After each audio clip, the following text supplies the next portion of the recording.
నమస్కారం. ఒక్కసారి మనం ముమ్మారు ఓంకారం చెప్పి ఈరోజు కార్యక్రమానికి గురువు గారు ఆహ్వానించి మనం కార్యక్రమం ప్రారంభించుకుందాం. చక్కగా కూర్చుందాం. నిటారుగా ఉండాలి. వెన్నెముక ఓంకారం చెప్పాలి. రోజు ఒక 15 నిమిషాలు ఓంకారం ప్రాక్టీస్ చేయడం అన్ని రకాలుగా మనకు యోగాన్ని కలిగిస్తుంది, క్షేమాన్ని కలిగిస్తుంది.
श्री सच्चिदानंद समर्थ सद्गुरु साईनाथ महाराज की जय।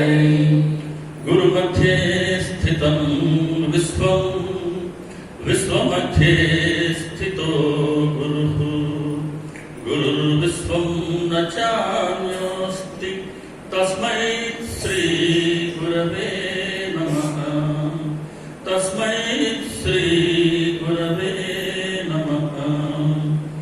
सदनिम्बवृक्षस्य मूलाधिवास सुधास्राविणं तीर्थमभ्यप्रियन्तं तं कल्पवृक्षाधिकं साधयन्तं नमामीश्वरं सद्गुरुं साईनाथं। नमामीश्वरं सद्गुरुं साईनाथं। नमामीश्वरं सद्गुरुं సాయినాథం.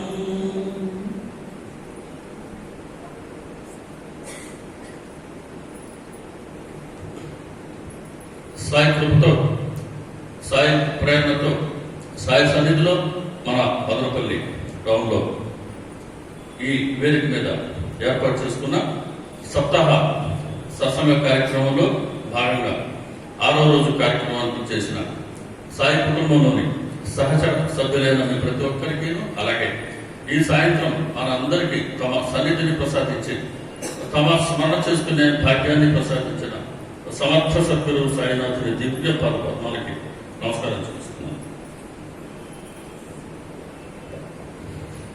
సచ్చరిత్ర బాబా గారి ప్రాసాదిక గ్రంథం. సచ్చరిత్ర ఇందాక పాటలో బాబా గారి కనుక మనం రోజు ఆశ్రయిస్తూ ఉంటే, ఆరాధిస్తూ ఉంటే ఆయన చాలా వరాలు ఇస్తారు. బాబా వరాలు దండిగా అనే పాటలు వచ్చింది. వరాలు ప్రత్యేకంగా ఈరోజు ఇచ్చేందుకు కాదు, బాబా గారు ఆల్రెడీ ఇచ్చేశారు వరాలు. బాబా గారి దగ్గర ఉన్న తేడా అదే. మనం అడిగితే వరాలు ఇచ్చే దేవుడు కాదు, కోరకునే వరములు ఇచ్చు దేవుడవు నీవయ్యా. కోరితే వరాలు ఇచ్చాయని కాదు మన సద్గురు, కోరకుండానే వరములు ఇచ్చేశాడు. ఈ వరాలన్నీ సచ్చరిత్ర గ్రంథంలో ఆయన మన కోసం అక్షర రూపంలో నిక్షిప్తం చేసి ఉంచారు. ఇప్పుడు కావాల్సిందల్లా మనకి ఏ వరం కావాలో ఆ వరాలు మనం తీసుకోవడమే. ఇంతకన్నా సులువైనటువంటి మార్గం ఎక్కడైనా ఉందా? ఆ పూర్వ రోజుల్లో వారు వెళ్ళి తపస్సులు చేసి గడ్డాలు దేశాలు పెరిగిపోయి గుట్టలు వచ్చేసి పాములు వచ్చేసి అంత యాత్ర ఇప్పుడు అవసరం లేదు. సచ్చరిత్ర గ్రంథంలో సృష్టి ఉన్నంత వరకు మానవాడికి ఎటువంటి వరాలు అవసరం రానున్నాయి. ఆ వరాలన్నింటినీ బాబా గారు ఇచ్చేశారు సచ్చరిత్రలో. కాబట్టి అధ్యాయం మనకి ఏ వరం కావాలో ఉంది. కాకుంటే ప్రతి వరానికి ఇచ్చేందుకు ముందు ఒక నియమాన్ని పెట్టారు బాబా గారు. ఆ నియమం, ప్రతిదానికి నియమం ఉంటుంది. నువ్వు భారాన్ని మోపు, నేను మోస్తాను అన్నారు.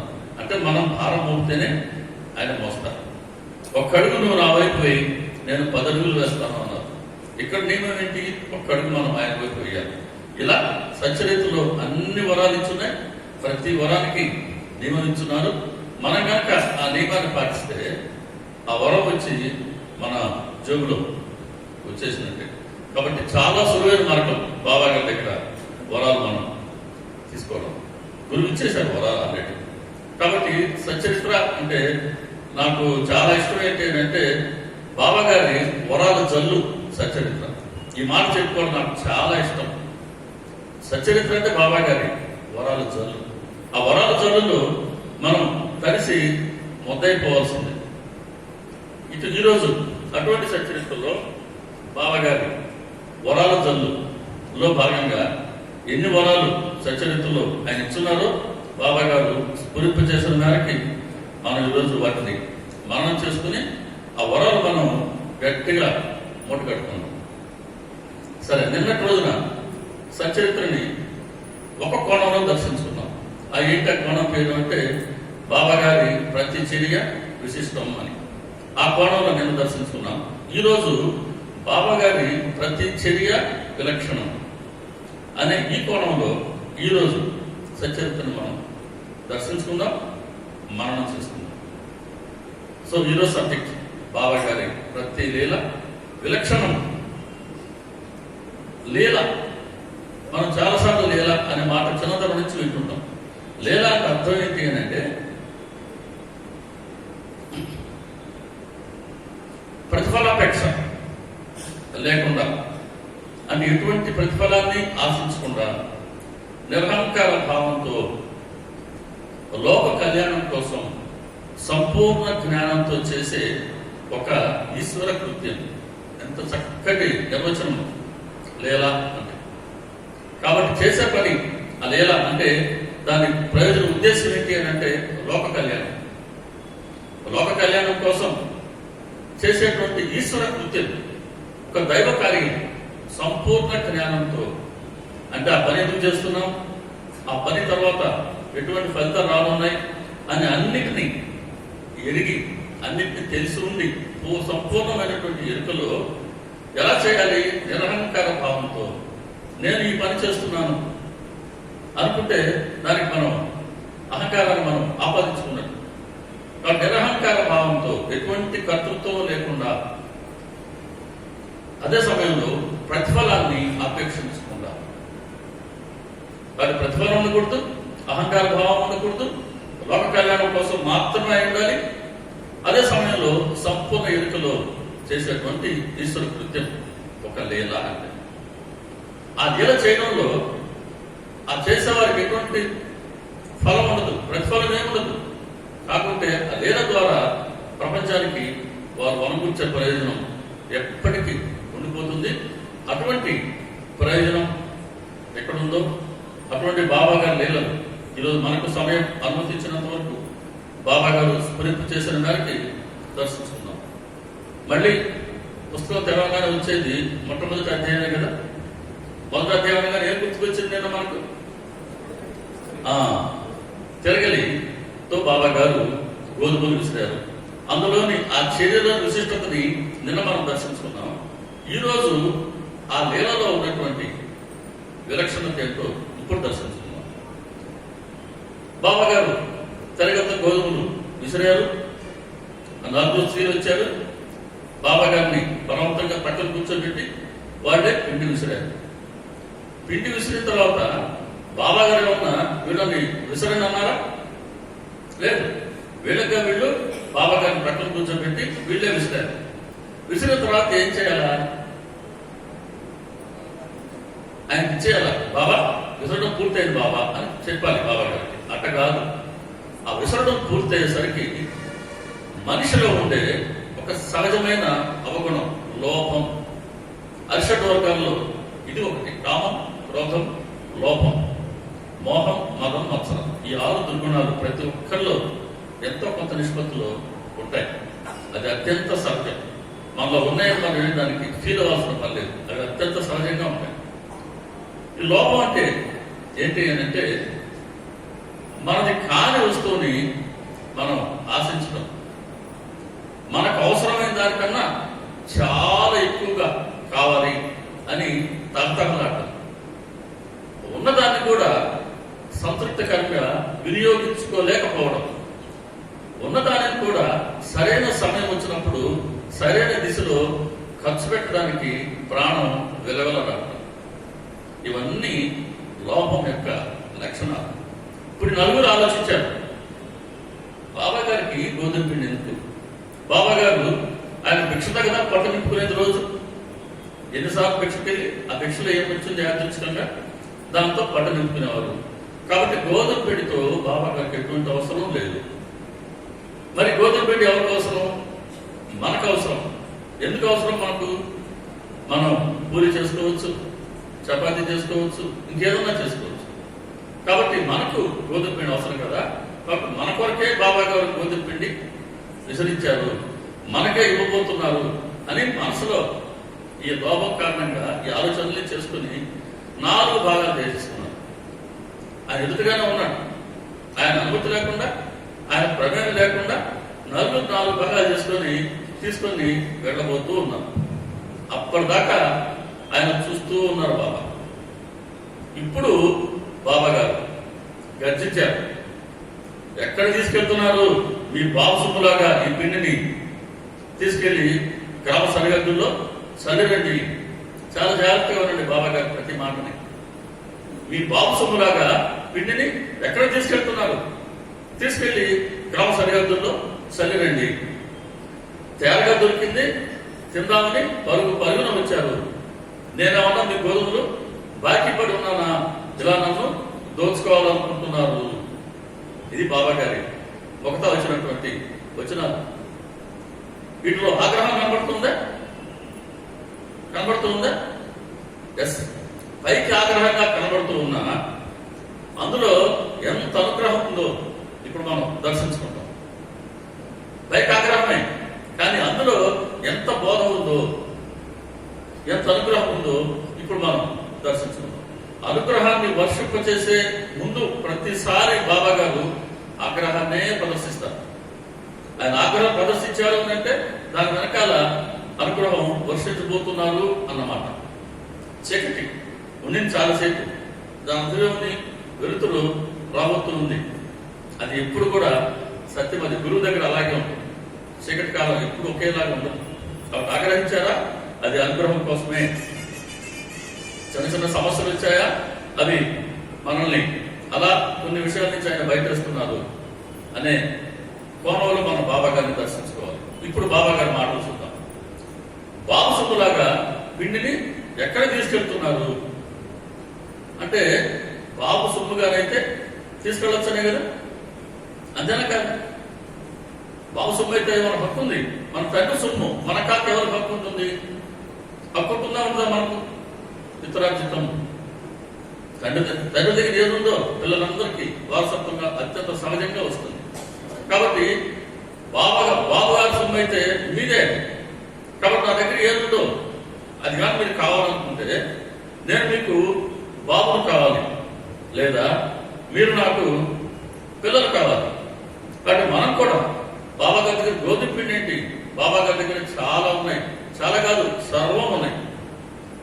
ఆయన దగ్గర లేదేముంటుంది? సాక్షాత్తు పరబ్రహ్మ ఆయన అయితే. కాబట్టి వారి దగ్గర ఏముందో అది కనుక మనకు కావాలి అనుకుంటే సింపుల్ ఏంటంటే మనం ఆయనకి బిడ్డలు అయిపోవాలి. అంతే కదా? బిడ్డలు అయిపోవడం సులువా కష్టం? ఆయనకి బిడ్డలు అయిపోవడం సులువా కష్టమా? నాకు వినబడాల. ఒక్కటి చెప్పాలి. అమ్మ సులువు అంటున్నారు, మీరు చాలా సులువు అంటున్నారు. ఇప్పుడు చూద్దాం. ఎవరో కష్టం అన్నారు అక్కడ పెద్దలు ఎవరో. Right, okay. ఇప్పుడు చూద్దాం. అదే అంటే బిడ్డలు కావాలంటే ఎలా ఉండాలో చూద్దాం. అలా ఉండడం కష్టమా కాదా అని మళ్ళీ మనమే ఒక నిశ్చయానికి వద్దాం. మనకు జనవరి పండుగలు వచ్చినాయి అనుకున్నాం. జనవరి పండుగల్లో బోయి పండుగ, మకర సంక్రాంతి పండుగలు వచ్చినాయి అనుకున్నాం. ప్రతి ఒక్కరూ ఒక పిండి వంటకం చేస్తాం కామన్గా. ఏంటది? ఆరిసెలు చేస్తాం. సో మన ఇంట్లో ఆ రోజు ఒక 500, 600, 1000 అరిసెలు చేసాం. పండగ రోజు ఇంటి ముందుకి ఒక యాచకుడు వస్తున్నాడు. అమ్మా పండగ పూట ఏమన్నా పెట్టమ్మా అంటాడు. ఆ ఇల్లాలు అరే మన ఇంట్లో అరిసెలు ఉన్నాయి కదా అని అరిసెలు యాచకుడికి ఇస్తుంది. ఎన్ని ఇస్తారు అమ్మా? 1 2 ఇస్తారు, అత్యంత సహజం, అంతే. ఆ 1 2 తీసుకున్నాడు, అతను వెళ్ళిపోతున్నాడు. కాసేపటికి మన ఇంట్లో కుర్రాడు పిల్లలు ఆడుకుంటూ వచ్చారు, మళ్ళీ బయటికి పోబోతున్నారు. రారా పోదూర కూర్చో అని మీరు ఏ వంటకాలు చేశారో పిల్లలు పెట్టాం, 2 అరిసెలు ఇచ్చాం, తిని బయటకు పరిగెత్తిపోతున్నాడు. కూర్చోరా ఇంకోటి తినంటాం. 3వది కూడా తినిపిస్తావా లేదా? వాడు అడిగినాడా? వాడు అడగాల్సిన పని లేదు. పిల్లాడు అడగకపోయినా మన ఇంట్లో మన దగ్గర ఉన్న ప్రతిదీ పిల్లలదే, వాళ్ళ కోసమే కదా, చేసింది వాళ్ళ కోసమే కదా. కాబట్టి ఇక్కడ యాచకుడు నోరు తెరిచి అడిగితే 1000 అరిసెలు మన ఇంట్లో ఉంటే వాడికి ఇచ్చింది 2. పిల్లాడు అడగకపోయినా ఇంట్లో ఉన్నవన్నీ పిల్లలవే. కాబట్టి ఇప్పుడు యాచకుడుగా ఉందామా, పిల్లాడు అంటే వాళ్ళ పిల్లలుగా ఉందామా? బాగా చెప్పండి. మళ్ళీ ఏమైనా అడిగితే ఆ రోజు ఏమన్నావు రామన్నా అంటాడు. జాగ్రత్త, ఆయన అత్యంత సమర్థులు. చెప్పాను, చిక్కుడు దొరకడు. సో మనం యాచకుడిగా ఉంటూ ఉంటే మనం అడుగుతాం, ఆయన ఇస్తారు. అడిగి పొందగలిగేది స్వల్పం. అడగకుండా ఉన్నామా? ఆయన దగ్గర ఉన్నాయన్నీ మనమే. పిల్లలు అడగాల్సిన అవసరం లేదు. మరి ఇప్పుడు పిల్లల్లాగా ఉండడం సులువా కష్టమా? ఇదే సాధన. దీన్ని బాబాగారు స్పష్టంగా 25వ అధ్యాయంలో తెలిపారు. దామోన్న 25వ అధ్యాయం అనగానే దామోన్న గుర్తుకొస్తారు. దామోన్న అనగానే మనకు వ్యాపారం గుర్తుకురావాలి. వ్యాపారం చేసేందుకు బాబాగారిని అడగడం గుర్తురావాలి. తర్వాత ఆయన సంతానాన్ని ఇచ్చిన విషయం గుర్తుకురావాలి. అది చివరిలో చెప్తారు బాబాగారు. నేను మీకు అంటే రాము అన్న, అయ్యా మాకు ఇంత సహాయం చేస్తున్నావు, నువ్వు ఇప్పుడు శరీరంతో ఉన్నావు కాబట్టి మేము వస్తున్నాం, మిమ్మల్ని అడుగుతున్నాం, మీరు మా కోరిక తీరుస్తున్నారు. రేపు మీరు కనుక శరీరాన్ని విడిచిపెడితే మాకెవరు దిక్కు అని ఆయన అది దిక్కు. ఆయన మనసులో అనుకున్నాడు, బయట కనలేదు, మనసులో అనుకున్నాడు. దానికి బాబాగారు వెంటనే చెప్తారు, నేను మీ కంటికి కనపడకుండా పోతానని మీకు ఎటువంటి చింత పెట్టుకోకండి. నా సమాధి మీతో మాట్లాడుతుంది, నా ఎముకలు మాట్లాడటం మీరు వింటారు, మీ అనుభవానికి వస్తాయి. నేనే కాదు, నా సమాధి కూడా అనన్య శరణాగతుల వెనుబట్టే ఉంటుంది. నా మాటల యందు పూర్తి విశ్వాసం ఉంచండి. మీ అంతఃకరణంలో నా మాటల యందు పూర్తి విశ్వాసం ఉంచండి. మీ అంతఃకరణంలో ఏ కోరికలు లేకుండా నిష్కామంగా నన్ను ఆరాధించండి. మీరు కృతకృత్యులై శుభాలను పొందుతారు. ఇది బాబాగారి వచనం. సో ఏమంటున్నారు ఆయన? నేను కనబడకుండా పోతానని మీరేం బాధపడద్దు, నేను మీ వెనువెంటే ఉంటాను, నా సమాధి కూడా మీ వెనువెంటే ఉంటుంది. మీ అంతఃకరణంలో నా మాటలు యందు విశ్వాసం ఉంచండి. సచరిత్రం నిండుగా బాబాగారి వచనాలు ఉన్నాయి. వాటన్నిటి పట్ల పూర్తిగా విశ్వాసం ఉంచమంటున్నారు. అంతఃకరణంలో, అంతఃకరణం అంటే మనసు, బుద్ధి, చిత్తం, అహంకారం, ఈ 4 కలిపి అంతఃకరణం అంటారు. ఈ అంతఃకరణంలో ఏ కోరికలు లేకుండా నిష్కామంగా నన్ను ఆరాధించండి. మీరు కృతకృతులై శుభాలను పొందుతారు. కృతకృతులు అవుతారు అంటే దేనికోసం మీరు నన్ను ఆశ్రయిస్తున్నారో అది మీకు సిద్ధిస్తుంది, మీకు శుభం కలుగుతుంది. ఎప్పుడు ఏ కోరిక కోరకుండా ఉంటూ నిష్కామంగా నన్ను ఆరాధిస్తే. కానీ బాబాగారిని మనం ఆరాధించాల్సింది ఒక కామిక భావంతో కాదు, ఒక ఫలాన్ని ఆశిస్తూ కాదు. మనం మన బాధ్యతని, మన బరువుని ఆయనకు అప్పచెప్పాం. ఇక మన బరువు అయింది. దీక్షిత్ గారు చెప్తారు 23వ అధ్యాయం, ఆ మేకని వధించమని బాబాగారు ఆజ్ఞాపించిన సందర్భంలో ఒకసారి శిష్యుడు కనుక లేదా భక్తుడు కనుక గురువు పాదాల పట్ల ఒకసారి మన భారాన్ని మోపితే ఇక మన భారం గురువు శిరస్సు పైన ఉంటుందట. ఇక మన పూర్తి బాధ్యత ఆయనదే. మన పూర్తి బాధ్యత ఆయన వహించేటప్పుడు చిన్నపిల్లాడు కోరకుండానే మనం ఇప్పుడు పిల్లాడు పుట్టాడు, ఫస్ట్ ఇయర్కి బర్త్డే చేస్తాం, మన శక్తి కొద్ది గ్రాండ్గా చేస్తున్నాం లేదా? మంచి వస్త్రాలు వేస్తున్నామా లేదా? పిల్లలు అడిగారా? అసలు వాడు తెలుసా ఏజ్లో బర్త్డే చేసుకోవాలని? తెలియదు. కానీ తల్లి ఎంతో ప్రేమగా చక్కటి దుస్తులు ధరింపజేస్తుంది, ఆభరణాలు ధరింపజేస్తుంది. మన శక్తి కొద్దీ మనం ఆ రోజుని గ్రాండ్ గా జరుగుతుంది. పిల్లాడు అడగలేదు, అడగాలనే ఆలోచన కూడా ఉండదు. కానీ మనమే చేస్తాం. అలా ఆయన బిడ్డలుగా మనం ఆయన పట్ల పూర్తి విశ్వాసంతో భారాన్ని ఊపి కనుకుంటే శుభాలను పొందుతారు. మనం ఎవరైనా సరే ఒక గృహస్థులుగా, భార్యగానో, భర్తగానో, తల్లిగానో, తండ్రిగానో ఏం కోరుతాం?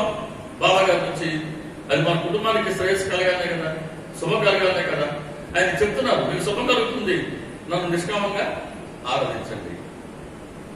కాబట్టి అలా మనం కనుక మనం ఆశ్రయిస్తే బాబా గారిని ఆయన శుభాలనే కలిగిస్తాడు. అందుకే సత్యత చెప్తుంది, శుభాలకే శుభం బాబా గారు, శుభాలకే నిలయం బాబా గారు.